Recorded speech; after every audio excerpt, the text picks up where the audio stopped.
Over the last 30 years or so, I've been very disciplined in setting goals every single year. And I got really good at achieving those goals, both for myself and for my company.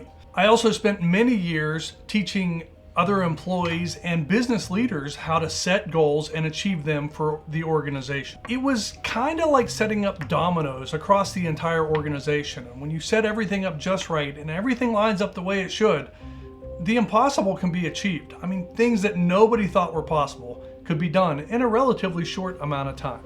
But this year, during my annual year-end reflection that I do, I realized I haven't been too good at hitting my own goals. It's almost like I wasn't putting the dominoes in the right places. So my reflection process includes looking over my notes that are in notebooks, reviewing all the projects, all the videos that I uploaded, social media, pretty much everything that I've created. It also includes looking at the videos that I didn't make and understanding why I didn't do those, considering the business ideas that I pursued and those that I didn't. Really understanding the successes and the failures. Essentially asking myself, why am I doing what I'm doing? And do I want to be doing this in 3 years or 5 years? And then one day I woke up excited for 2025. Excited because I had this clarity of purpose. I get it now. I just have to film all those ideas that are on my list. Maybe I can get them all done this year.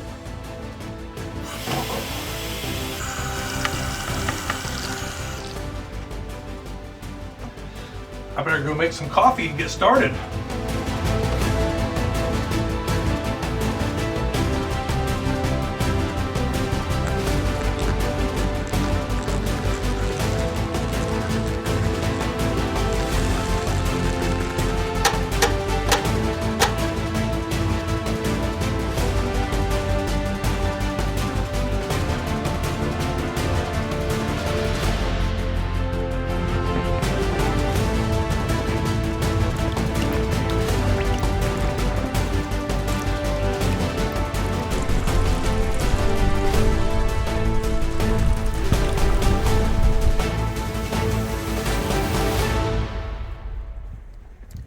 You see, in that moment of inspiration, I started thinking about Gary Keller's book, The One Thing, and I realized that's exactly what I needed for 2025.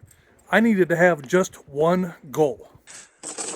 Creating more and better content just lead to more opportunities. So by creating more, I have more evidence every week, every day of what we're getting done, of the work that I'm actually doing. Seeing progress can really make you feel a little bit better. And when I get to this time next year, I'll have evidence of how great 2025 really was. Plus that goal excites me. It's something that I can control. I can challenge myself to be more creative and to be more productive. Through this process, I've come to a conclusion that I never imagined myself saying, and that is this: I don't like goals. There, I've said it. But, here's the thing. It needs to be singular. It needs to be one thing. What's the one thing that you can do that's going to make a huge difference?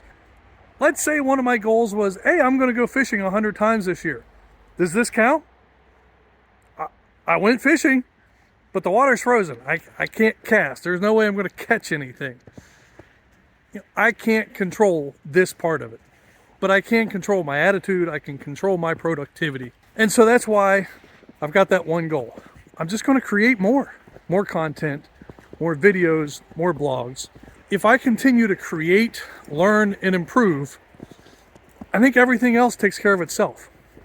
Virtually everything else that I'm dreaming of from the future comes from that one domino finally falling into place and setting off a chain reaction of things that are already in place. They're largely created by other people. All it's waiting for is for me to get my dominoes in the right place and giving them that little nudge to get it started. So for 2025, I'm going to take a cue from one of my virtual mentors, Peter McKinnon. What I was talking about is the trap of not making videos. So if you're someone that's online and you make content, continue to make content because the trap of not making it just further perpetuates not being able to continue making it, if that makes sense. That's it. Create more vids.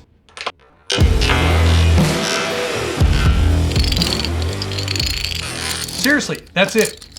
Time to go create the next one.